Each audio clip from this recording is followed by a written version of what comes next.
Assalamualaikum warahmatullahi wabarakatuh. Bismillahirrahmanirrahim. Alhamdulillahirabbil alamin. Wassalatu wassalamu ala asyrafil anbiya'i wal mursalin wa ala alihi wa sahbihi ajmain. Amma ba'du. Bagaimana kabarnya sahabat semua, ayah bunda di berbagai kota di seluruh Indonesia? Senang sekali bisa bertemu kembali untuk bisa belajar bersama. Saya hari ini akan berbagi pengalaman yang semoga bermanfaat untuk sahabat semua. Saya mengucapkan terima kasih kepada Bapak Sofiullah dan tim penerbit Erlangga atas dukungannya untuk acara hari ini. Ada 10 giveaway untuk peserta yang hadir hari ini dan mengisi absensi. Juga kepada tim Mamazi Mitoha Yogurt dan Frozen Food yang hari ini juga akan memberikan giveaway. Silakan sahabat yang akan ikut undian giveaway bisa mengisi absensi hari ini di link yang saya share di grup. Semoga Allah Subhanahu wa Ta'ala memberikan keberkahan dan rizki yang lebih luas untuk semua peserta dan pendukung acara Keluar Teknik Dasar Pengasuhan Anak ini. Sebelumnya mohon izin memperkenalkan diri, nama saya Dr. Zulaiha Hidayati MMR SSHT, biasa dipanggil Dr. Jule. Saya sebagai narasumber hari ini. Untuk biodata saya share bersama dengan materi yang saya bagikan. Acara hari ini merupakan salah satu agenda Rumah Parenting, komunitas belajar parenting yang berdiri dan berpusat di Kota Bandung sejak tahun 2009. Dan alhamdulillah saat ini saya sebagai founder, ketua, dan trainer Rumah Parenting. Sahabat cerdas, mohon izin saya membagikan hasil survei dari 178 orang yang sudah mengisi survei dan absensi dari sejak hari kemarin. Dan dari hasil kuesioner ternyata permasalahan pada pengasuhan anak yang dirasakan oleh orang tua yang paling banyak adalah 1. Kesulitan mengendalikan emosi dirasakan oleh 107 orang. Itu sekitar 60,1%. Belum paham teknik pengasuhan anak oleh 81 orang. Itu sekitar 45,5%. Kemudian yang ketiga adalah ayah ibu sibuk sehingga waktu terbatas dalam pengasuhan, itu 71 orang atau 39,39%. Belum kompak pengasuhan 60 orang, 33,7%. Dan yang kelima, tingkat kelima adalah ada nenek kakek yang berbeda pengasuhannya, itu 52 orang atau 29,2%. Sahabat semua, masalah di atas itulah yang mirip sekali yang saya alami di tahun sebelum 2009. Saya seorang yang dulu memiliki kesulitan dalam pengasuhan anak. Sampai kemudian benarlah bahwa ilmu adalah cahaya. Di akhir tahun 2008, saya mendapatkan rezeki bertemu dengan seorang trainer pengasuhan anak, yaitu founder PSPA, namanya Abah Ihsan Baihaqi. Dari beliaulah pertama kali saya belajar tentang pengasuhan anak, melalui pelatihannya di Desember 2008. Alhamdulillah dari pelatihan itu saya paham bahwa ada ilmu pengasuhan anak, ada parenting. Kemudian selanjutnya saya mempraktekkan dan mulai hobi membeli buku pengasuhan anak, mempraktekannya satu demi satu, mendapatkan berbagai macam keajaiban dalam rumah atau miracles at home, dan kemudian merumuskan hasil pembelajaran dan praktek ilmu pengasuhan anak menjadi sebuah rumus yang memudahkan sahabat dan teman-teman saya untuk bisa memperbaiki kondisi pengasuhannya. Rumus ini saya sebut sebagai teknik dasar pengasuhan anak yang saya masukkan dalam buku pertama saya, yaitu buku Miracles at Home. Sahabat cerdas, teknik dasar pengasuhan ada 8 langkah, yaitu P, A, R, E, N, T, I, dan N, G. P adalah pengasuhan anak yang benar, A, memahami anak adalah anugerah, R, redam kemarahan, E, empati mendengarkan, N, notifikasi, pembicaraan dan tindakan, I, istiqomah atau iringi dengan konsistensi, dan N, G, mengadakan time out. Bahasan detail setiap langkah, kemudian bagaimana teknik aplikasinya memerlukan waktu cukup panjang. Materi ini biasa saya sampaikan dalam durasi 2,5 sampai 3 jam di acara seminar. Nah, pada kesempatan Keluar hari ini saya coba sampaikan garis besarnya. Langkah pertama yaitu P. P adalah pengasuhan anak yang benar. Artinya dalam mengasuh mendidik anak, stop cara yang kurang tepat. Gunakan teknik pengasuhan yang benar sehingga hasilnya pun insya Allah anak akan terarah ke arah yang sesuai harapan orang tua dengan lebih mudah dan lebih menyenangkan. Langkah kedua yaitu A. Memahami anak adalah anugerah. Misalnya, anak berebut mainan. Bila kita belum memahami teknik pengasuhan anak, kita belum memahami langkah A, kita marahi kedua anak. Kemudian mungkin kita belikan satu mainan lagi supaya tidak berebut. Maka setelah kita memahami langkah A, kita akan melihat bahwa kejadian berebut mainan merupakan arena belajar anak untuk perilaku berbagi. Dan kita sebagai orang tua bertugas membimbing dengan bijak. Caranya juga bukan dengan memaksa pemilik boneka untuk memberikan kepada anak yang menginginkan. Kita bertugas membimbing bagaimana sang anak terinspirasi untuk mau berbagi dengan temannya atau saudaranya. Dan kemudian juga membimbing bagaimana untuk anak yang menginginkan boneka, bagaimana cara meminjam yang baik dengan tetap menghormati hak milik pemilik boneka tersebut. Contoh kasus lain, anak yang malas belajar. Ini sering membuat orang tua kebingungan dan gelisah karena khawatir dengan masa depan anaknya. Oke. Ketika kita sudah memahami langkah A, ini bukan anak malas belajar, tapi ini adalah seorang anak yang ingin belajar bagaimana caranya supaya bisa rajin. Ini adalah seorang anak yang sedang mencari tahu bagaimana caranya untuk termotivasi belajar.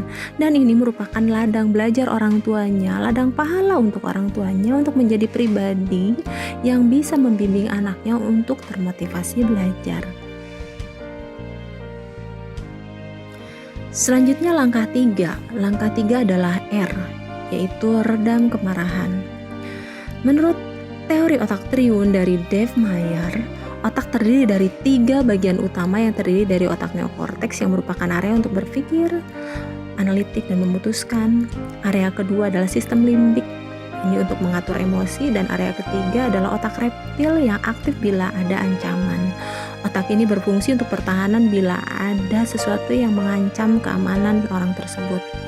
Saat kita memarahi anak, maka yang akan aktif adalah otak reptil, sehingga yang muncul adalah refleks melawan. Mungkin ada sahabat yang mengatakan, justru anak saya nurutnya kalau dimarahi, kalau ini bagaimana? Nah, siap-siap sahabat, untuk anak-anak yang diam saat ia dimarahi, ini beresiko ada agresivitas terpendam, yang emosi terpendam ini bisa keluarnya di usia-usia selanjutnya dengan bentuk, dan antara lain misalnya suka membuli teman, atau saat sudah menikah ada yang berteriak, marah, atau memukuli pasangannya. Atau mungkin sahabat pernah dengar ada orang dewasa yang kecilnya pendiam, kemudian saat dewasa dia tega untuk menyakiti orang tuanya. Jadi sahabat semua, hindari bahasa verbal atau non-verbal yang dapat memancing aktifnya otak reptil, seperti memarahi anak, menyalah-nyalahkan, membandingkan, meremehkan, mengatakan kata kok begini, kenapa itu, tuh kan, dan sebagainya. Pilihlah bahasa dan sikap yang bijak dan bersahabat, sehingga yang aktif pada anak adalah otak neokorteks, maka anak pun akan lebih mudah bekerja sama. Hati-hati juga sahabat, bahaya memarahi anak yang dapat merusak hubungan emosi orang tua dengan anak. Dan memarahi anak ini juga dapat merusak hal yang sangat penting untuk kesuksesan anak tersebut di masa depan, yaitu rasa percaya diri mereka. Langkah keempat adalah E, yaitu singkatan dari empati mendengarkan. Rajin mendengarkan anak setiap hari akan membuat anak semakin dekat dengan orang tua, dan selain itu juga akan membuat anak semakin percaya diri. Hubungan yang dekat akan membuat anak lebih mau mendengarkan arahan orang tuanya. Langkah kelima ini adalah langkah yang paling luas, yaitu langkah N, notifikasi pembicaraan dan tindakan. Langkah N ini terbagi menjadi 2 grup. Yang pertama adalah langkah-langkah untuk membuat anak merasa dicintai, dan yang kedua adalah langkah-langkah semua pembicaraan dan tindakan yang membuat anak merasa terbimbing. Oke. Langkah N untuk membuat anak merasa dicintai adalah dengan memberikan bahasa cinta. Silahkan sahabat memberikan bahasa cinta untuk anak untuk membuat mereka merasa nyaman. Anak yang merasa dicintai banyak yang dengan mudah lebih tenang dan lebih kooperatif dengan orang tuanya. Ada 5 bahasa cinta yang perlu kita lakukan setiap hari dari ayah maupun ibu, yaitu 1. Waktu yang berkualitas, ada family time, ada waktu khusus untuk setiap anak, kata-kata positif atau dukungan, pelayanan yang wajar, membantu anak yang wajar bukan pada seharusnya yang ia bisa kerjakan sendiri, pemberian hadiah, sentuhan fisik.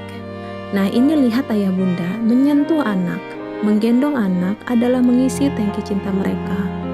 Apa efek anak-anak yang kurang terisi tangki cintanya? Efeknya adalah anak yang kurang merasa dicintai akan cenderung lebih manja, lebih cari perhatian, lebih gelisah, emosional, dan kurang empati. Dan hati-hati, efeknya bisa jangka panjang sampai dewasa, bahkan sampai menikah. Anak-anak yang kurang kasih sayang ini menjadi orang tua yang emosional, ingin selalu diperhatikan pasangannya secara berlebihan, mudah cemburu, sulit untuk lembut dan tenang menghadapi perilaku anak-anak yang mengesalkan. Oke, selanjutnya langkah N untuk membuat anak terbimbing, yaitu memilih kata dan cara yang tepat untuk membuat mereka paham sesuai usia masing-masing. Karena beda antara memberikan pemahaman untuk anak balita, prasekolah, SD, SMP itu berbeda-beda. Kemudian kita juga memilih setting skenario untuk membuat anak belajar berbagai perilaku agar anak bisa melakukannya secara bertahap. Kemudian ketika ia bisa, kita berikan apresiasi untuk hasil apapun yang mereka capai dan bagaimana ada reward dan konsekuensi untuk mendorong mereka berperilaku semakin lebih baik. Langkah ini seperti mendorong roket ke orbit, memerlukan berbagai komponen yang tepat dan kuat, serta terus-menerus agar sampai di orbit mereka bisa bergerak sendiri tanpa dorongan lagi. Langkah selanjutnya yaitu langkah 6, T, tanamkan energi positif. Pada langkah ini kita memberikan apresiasi untuk setiap capaian anak, memberikan hanya predikat positif, tidak boleh ada lagi anak bodoh, anak pemalas, anak nakal, anak jahat. Hanya boleh memberikan predikat yang positif. Di langkah T juga termasuk kita mendoakan yang baik untuk anak kita, serta selalu hanya berpikir positif tentang anak. Maka kata positif, pikiran positif kita akan menjadi getaran positif yang akan mendorong anak-anak kita bertahap semakin menjadi lebih baik. Langkah ketujuh adalah langkah I. Ini adalah istiqomah atau iringi dengan konsistensi. Bahasa cinta, pemberian pemahaman, setting, apresiasi, reward, konsekuensi, doa, semuanya dilakukan berulang-ulang sampai anak bisa dan terbiasa sampai menjadi habit. Konsistensi seperti bahan bakar yang perlu terus ada sampai roket mencapai orbitnya. Langkah I ini juga adalah tentang istiqomah, konsisten arahan dari ayah dan ibu. Artinya ini perlu kompak antara ayah dan ibu. Bila kata ayah A, maka ibu juga A. Bila ibu sudah mengarahkan B, maka ayah bantu dengan mengarahkan B. Insya Allah pembimbingan anak akan lebih mudah. Langkah 8 yang terakhir ini adalah langkah NG atau mengadakan time out.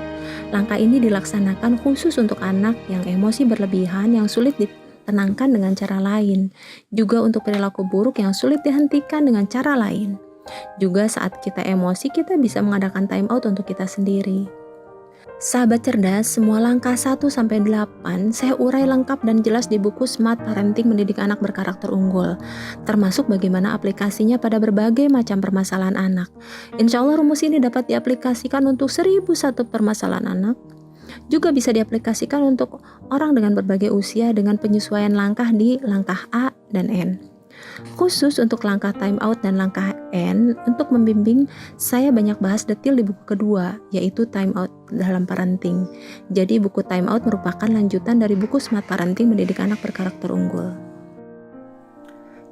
Sahabat cerdas, ada catatan penting bila sahabat akan melaksanakan langkah parenting ini agar nanti hasilnya bisa sahabat dapatkan dengan segera. Yang pertama, langkah-langkah tersebut perlu dikerjakan mengurut dari yang prioritas, yaitu P dulu, baru terakhir langkah NG.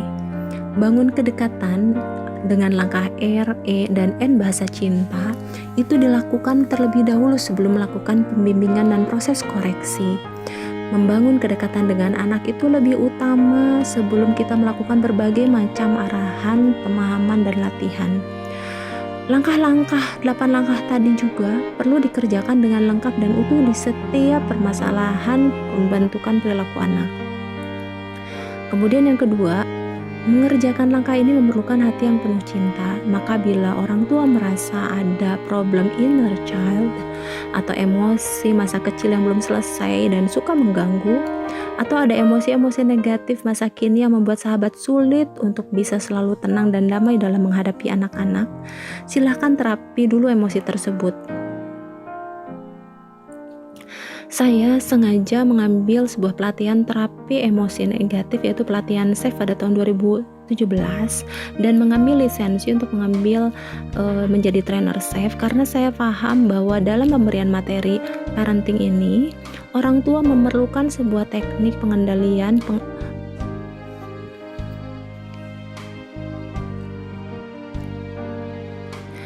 Cara untuk mengatasi emosi-emosi negatif itu, kita bisa melakukan yang namanya terapi emosi negatif. Salah satunya dengan terapi SAFE. Terapi SAFE ini saya pelajari mulai sejak tahun 2017. Saya sengaja mengambil pelatihan SAFE dan kemudian mengambil pelatihan untuk sebagai trainer SAFE. Mengapa? Karena saya paham sebagai seorang praktisi parenting, sebagai seseorang yang sudah mempraktekkan teknik parenting, ternyata salah satu kendala yang paling banyak dialami oleh para orang tua adalah kesulitan mengendalikan emosi. Sedangkan mengendalikan emosi itu ada di langkah ketiga. Langkah R itu langkah awal yang perlu dikerjakan oleh para orang tua supaya prosesnya menjadi lebih mudah. Ketika orang tua masih sering emosi, sulit mengendalikan emosi, maka langkah-langkah yang lain sulit untuk bisa dikerjakan. Catatan tambahan terakhir adalah untuk para ayah. Ayah yang berperan dalam pengasuhan anak itu ternyata sangat berpengaruh positif pada perkembangan anak, bahkan untuk prestasi anak. Bisa ngaruh terlibatnya ayah dalam pengasuhan anak. Semoga para ayah lebih semangat, lebih terinspirasi lagi untuk bisa lebih banyak terlibat dalam pengasuhan anak. Saya juga mengalami yang namanya ada perubahan banyak keajaiban ketika ayah ikut berperan dalam pengasuhan anak. Ketika saya dengan suami kompak dalam pengasuhan anak, itu ternyata berpengaruh pada prestasi anak-anak. Tidak hanya prestasi, memang anak-anak juga tampak lebih ceria dan kehidupan kami terasa menjadi lebih berbahagia. Oke, baik sahabat semua, sahabat cerdas, ayah bunda peserta Kulwa Teknik Dasar Pengasuhan Anak. Demikian materi hari ini. Semoga bermanfaat untuk ayah bunda, adik-adik semua. Sampai berjumpa kembali di kesempatan belajar bersama selanjutnya bersama Dr. Jule dari Rumah Parenting. Assalamualaikum warahmatullahi wabarakatuh.